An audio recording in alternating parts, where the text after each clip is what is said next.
coming. What? What's coming?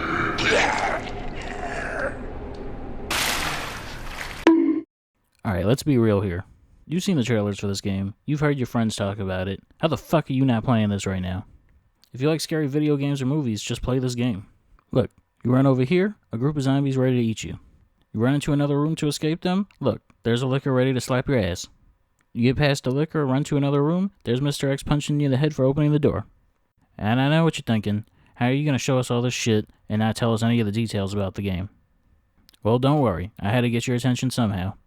Here we are a couple of months after the events of Resident Evil 1 and 0, and you're playing as Leon Kennedy or Claire Redfield. And they're about to have their days ruined when they get to Raccoon City. They find out everybody's a goddamn zombie. And what do? They go to the Raccoon Police Department. They're about to spend the whole night trying to figure out how to get out of this city. Oh, what's that I hear you asking? How does the gameplay work?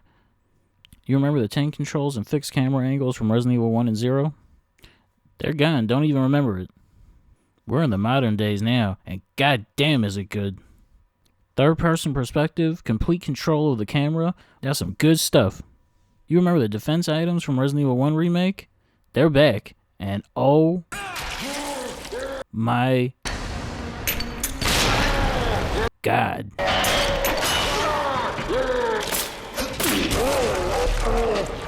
This game has everything you want from a survival horror game. Item management, ammo conservation, hard-ass enemies. Even the regular zombies take 1,000,000 bullets to kill, unless you shoot them in the leg and run past them or get a lucky headshot, like this one. Or all of these.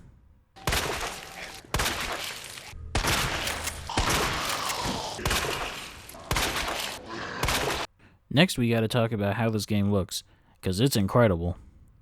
I can't remember the last time I saw a game that looks this real. Gorgeous. This game is so goddamn creepy sometimes because of these visuals, the lighting, the noises you hear in the background. Some of my favorite parts of this game are just seeing zombies stumble around in a dimly lit hallway or room.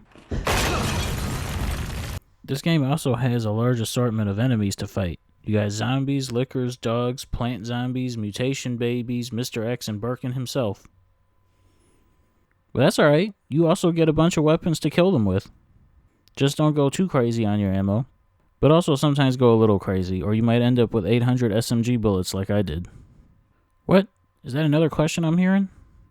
What's the difference between Claire and Leon, you ask? Well, to begin with, each character will meet somebody that the other character won't meet. Claire encounters Sherry and Chief Irons in her story. Leon encounters Ada and Ben the reporter in his story. Give it to you. In addition to that, each character will go to different parts of the Raccoon Police Department, as well as different areas outside of it. Claire gets to go see what the Raccoon City orphanage is like. Leon gets to meet everybody's favorite gun shop owner, Kendo, at his store.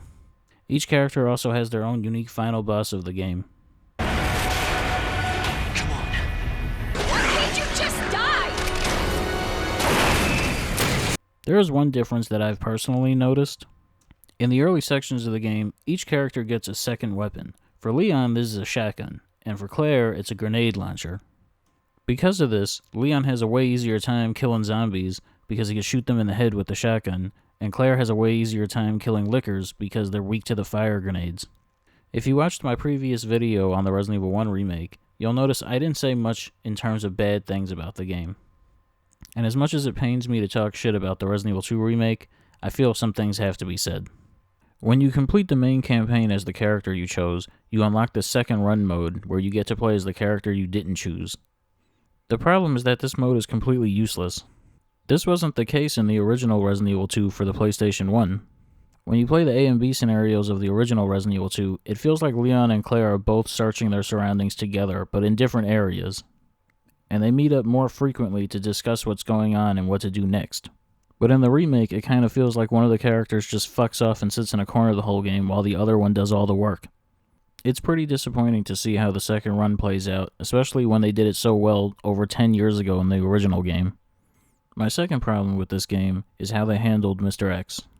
Now don't get me wrong, I love what they did with him and how he chases you all throughout the Raccoon Police Department. but I do think it was a mistake to have him in both the first run and second run. Once again, this is something they did better in the original game, because in that one, he only shows up in the second campaign. And if they would have done that in the remake, it would have at least been something to differentiate the two campaigns. The last problem I want to talk about is more of a personal one. I just really don't understand this Leon and Ada relationship. I can believe that Leon thinks that Ada is who she says she is, especially because he's not really given any reason to not believe her. But I just can't believe that he caught feelings for her that quickly and in that situation. And what's worse is he keeps those feelings even after finding out who she really is. But anyway, it's once again time for the big question. Is this a good Resident Evil game? The answer is hell fucking yes it is. This is the perfect continuation of the story after Resident Evil 0 and 1.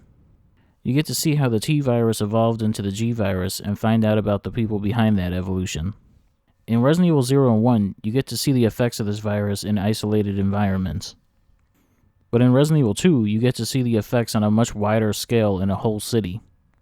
This game also reveals how Umbrella is able to secretly work on this virus thanks to its connections to the police department and underground laboratories. I think this is an amazing game for Resident Evil fans, but thanks to its modern controls and creepy atmosphere, I think anybody looking for a good scary game can pick this up, even if they're not interested in the whole Resident Evil story. I would have given this game a 10 out of 10, like I did with the Resident Evil 1 remake in the last video, but that goddamn second run is so disappointing, I think I'm going to have to drop it down a number. So I'm going to give this one a 9 out of 10. It's still an amazing game despite some of its flaws. Now go fucking play this game.